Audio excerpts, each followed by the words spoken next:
Today, we had the National Steering Management Committee, which is a committee meant to represent the interests of the National Executive Committee, and the Deputy President chaired the session.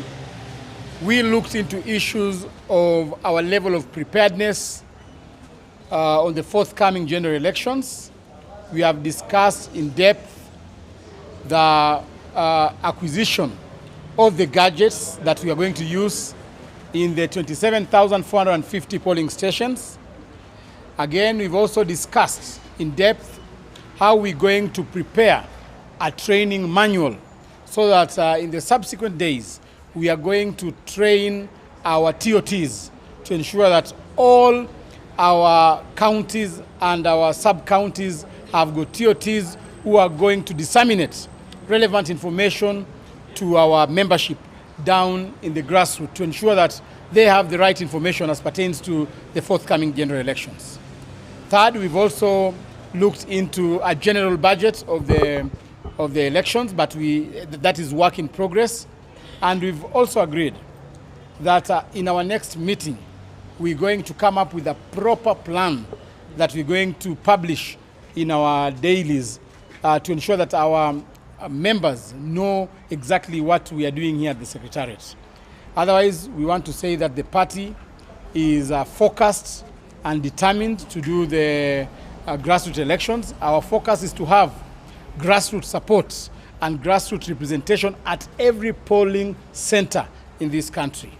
So far, we've been able to do a good software that is going to run through the elections in terms of communication, not only communicating information in terms of news, but also relaying results all the way from the polling center to the Secretariat.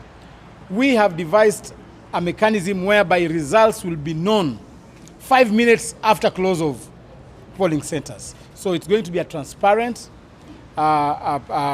system that is verifiable. People will be able to verify, to know how they voted, and we want to assure our membership that we are well prepared for the forthcoming general elections.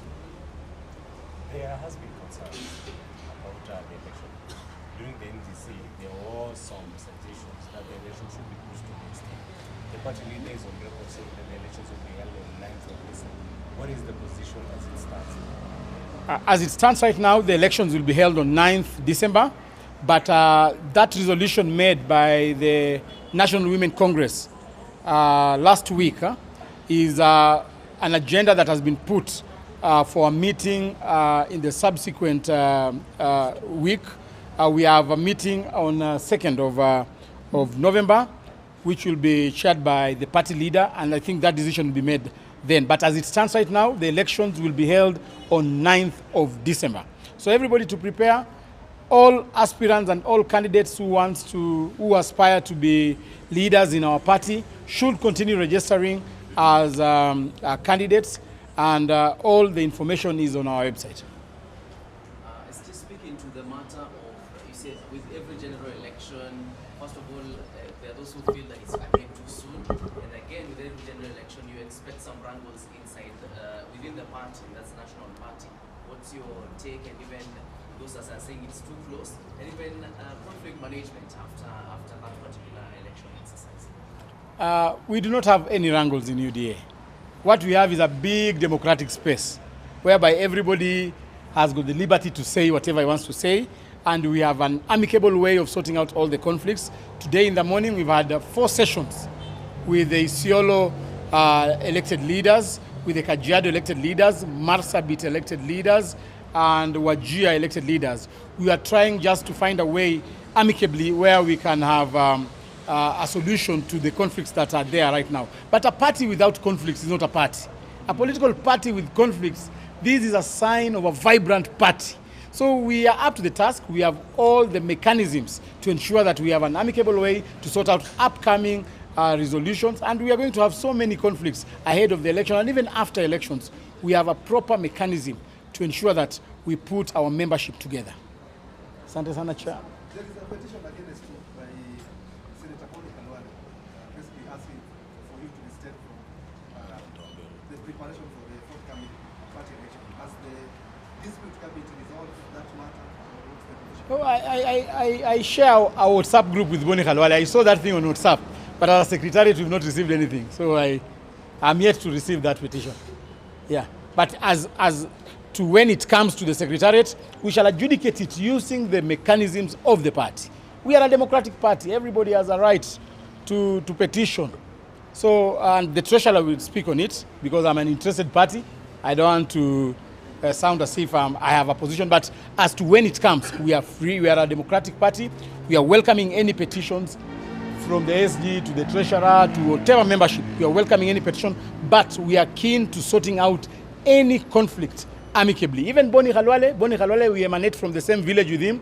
I'll be able to sip a cup of porridge with him in the evening, talk with him, get to know what he feels, because he's my political father. I respect him so much, and we'll be able to sort out our issues with Boni Baraza. It's called Didmas Khalwale, Boni Khalwale. Yes.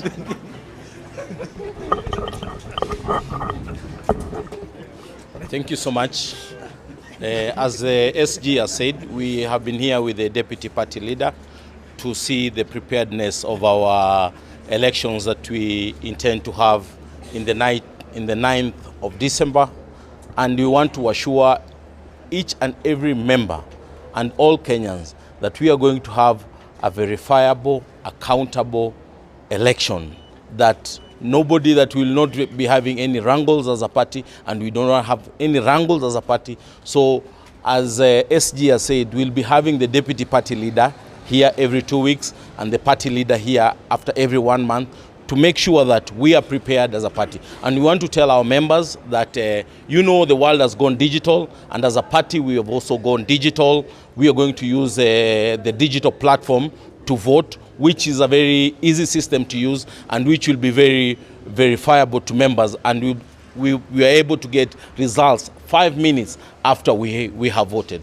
For the issue of Boni Khalwale and Malala, we have not received the petition towards our able SG, and those are just baseless arguments that I think Honorable Boni Khalwale has. But once we receive them, we look at them, we will solve any issues that we have amicably. We are also intent to form the National Executive Board, NEB, that will be able to steer the elections that are forthcoming, and we're also going to have a committee that will listen to every issue that is going to come up from the different quarters or the different counties. So we are prepared, and we want to assure our members that the elections are going to be held on the 9th of December, mapema sana. Thank you so much.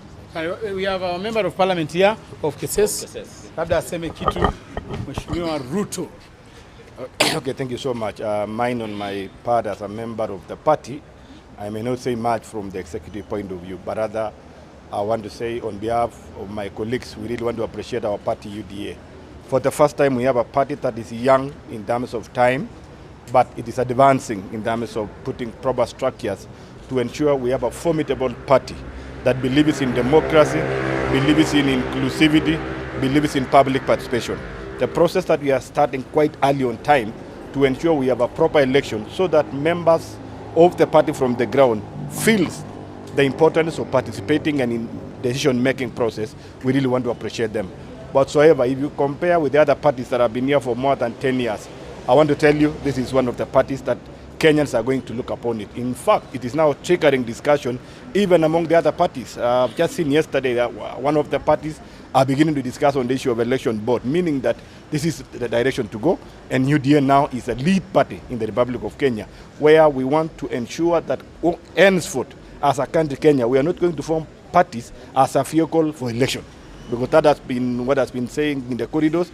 Parties form, election is done, is won, then after that one you kill the parties, and therefore you kill the agenda, you kill the ideologies, you mislead the Kenyans who are faith in the leadership and in the agenda that the party was standing on and had promised Kenyans. And again, this is going to bring out the aspect of monitoring and evaluation. So I want to say, as members of the party, we are happy in it. We only ask them that to ensure what they tell us should be there. Because remember, again, we stand on behalf of the other members that as they promise us free and fair election, that is where we are going to go. And as he's saying, conflict will be there. We are going to stand in case of an issue that is not going to be in order. We will stand our position. Because we are rightfully in that party.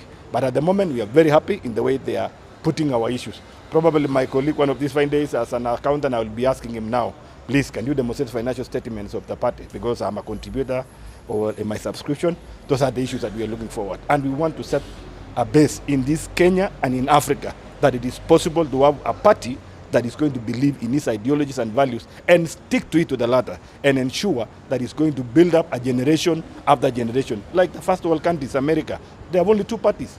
The essence of having several parties has no place. You start a party today, you build it, you pump resources, tomorrow you destroy it just because of the issue of self-interest. We want to ensure that the structures are in place, that even live without them, the office will run. Thank you so much. Angush, say something. Gender.